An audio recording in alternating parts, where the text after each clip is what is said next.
think that the best things in life happen when you least expect them to. If you had told me as a freshman in college that 4 years after that I would be a team photographer in the NBA, I don't know what I would have done. It wasn't until my sophomore year that I ended up picking up a camera for the first time and going on YouTube and looking up how to use a camera. And what I didn't realize was that that was going to change my life forever. My journey to become the team photographer for the Pistons is so unconventional. But having talked with so many other creatives in the NBA, I can't point you to one conventional story. Every path as a creative getting into the world of professional sports is so vastly different and unique, and that's what makes it so beautiful. So here's mine.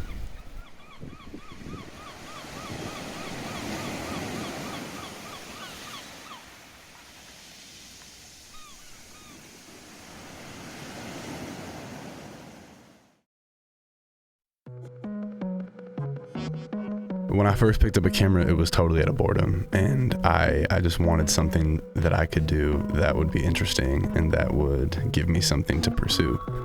And so I decided to go on YouTube and look up how to use a camera. And I remember watching like 2 or 3 different Peter McKinnon videos that all just talked about aperture and shutter speed. But what really interested me was the way that he then used those photos afterwards, and just seeing all the different creative ways that you could use these basic settings and these basic numbers to make things that were so beautiful. And I didn't consider myself an artist at the time, but the idea of creativity and the idea of creating was something that was just so exciting to me. And so about 3 weeks after that, I decided that it would be a great idea to invest my entire life savings into an old DSLR camera. So I, for some reason, bought a Canon 6D Mark II and a 24-105 f4 L series lens in the Canon EF range. And I remember my parents were so confused as to why I just dropped $4,000 on some camera equipment when a month beforehand I had never shown any interest in cameras. And looking back at it, it didn't make any sense at the time, but I had this deep desire in my heart to not let myself down, since I had hedged so much on photography. I didn't really know opportunities that existed. I had watched a YouTube video about like how to make money as a photographer in 2019, and that sold me on it. I'm like, oh, I can do this. That's easy. And it wasn't, like, nothing about it's been easy, but I was confident that if I put in the work and the time and the effort, that I would be able to at least make something off of it. But super quickly I fell in love with it. I ended up getting a student job at Baylor Athletics. So while I was shooting for Baylor, it became obvious to me that sports photography was something that I wanted to do long term, but at the time there weren't really any points of access into getting into professional sports, because a team photographer is something that a team really only has one of, and there are only so many teams. And me coming out of college as an inexperienced, unconnected individual, I didn't really stand a chance. And then COVID hit, and by the time COVID had hit, I had started to get more into video because I wanted to begin to explore that realm. And I hadn't done much. I had just shot a few videos here and there. But right before COVID hit, I made my first short film where I wasn't just using a clip. I was trying to tell a story through multiple videos over multiple different days. And so quickly I fell in love with filmmaking, and I invested in a course called Full-Time Filmmaker. It was about $400. And I remember telling my roommate about this, and he was like, man, I don't know if that's worth it. And I was like, man, I don't know if it's worth it either. And then within a month, I was getting gigs that were paying me twice that. I went through my senior year just trying to freelance as a filmmaker, shot some music videos, shot some brand videos, shot some weddings. and then eventually got to a place where I had an offer from a marketing agency to join their team. And that to me at the time was the best thing imaginable, because I just wanted to be able to do this full time. I just wanted to be able to support myself off of video, off of photo, whatever it was. And so about 2 months into it though, I really started to realize that commercial filmmaking full time is not what it's cracked up to be, because I lost my passion for it. I lost my love for it. There was something that felt so generic to me, and there was such little room to be creative that I just felt like I had to take a chance. From there, I said, all right, I want to get back into sports. And I had this one contact on Twitter who I'd reached out to, who works for Learfield. And I hit him up and was like, hey man, I just want to get back into sports. I don't care where it is. I don't care what I'm doing. I just want to be in sports. And he set me up with interviews with UConn and Purdue. And I remember being so excited at the opportunity of getting to work in collegiate athletics, because that's all I'd worked in. And so I was just thrilled that a team might even want me, regardless of what level it was. And then a week later, I started interviewing with the San Antonio Spurs off of a Baylor connection.